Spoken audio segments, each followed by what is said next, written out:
একই সমাজে একই জায়গায় বসে আমরা সমাজে বসবাস করব।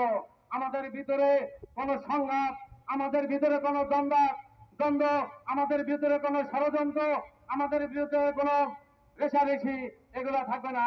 আমরা একটা সমাজে ঐক্যবদ্ধভাবে বাস করব।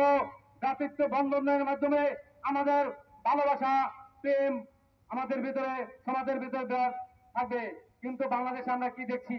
এই 54 বছরের ইতিহাসে শুরুই দেখছি রাজনৈতিক রেষারেষির কারণে আমরা আপন ভাই হইতে বিচ্ছিন্ন হয়ে গেছি।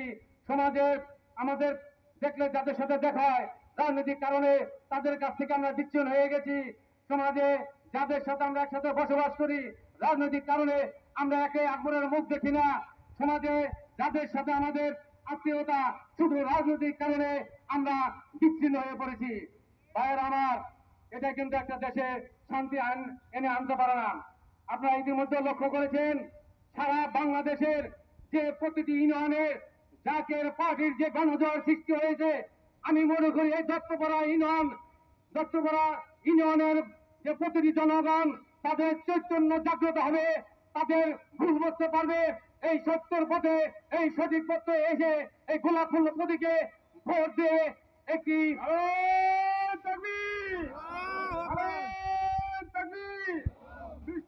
ফরিদপুরি জাতীয় পার্টি প্রিয় নবীর প্রিয় ফুল আজকের জনসভা দত্তপাড়া ইউনিয়নের জনসভা।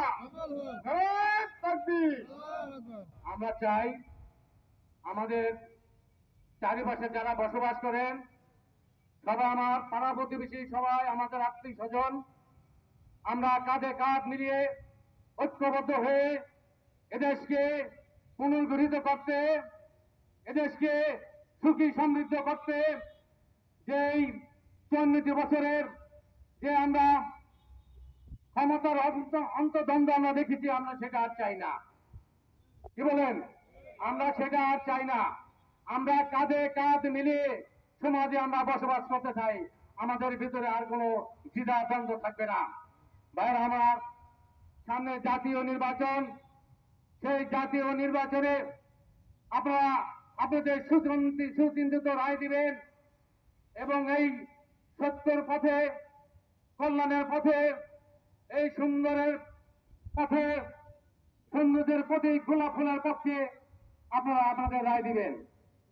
আমরা যদি একটি সত্যিকার একটা আদর্শ কল্যাণ রাষ্ট্র গঠন করতে পারি, আমরা তথা আমাদের ভবিষ্যৎ প্রজন্ম তাদের উজ্জ্বল হবে কি হবে না।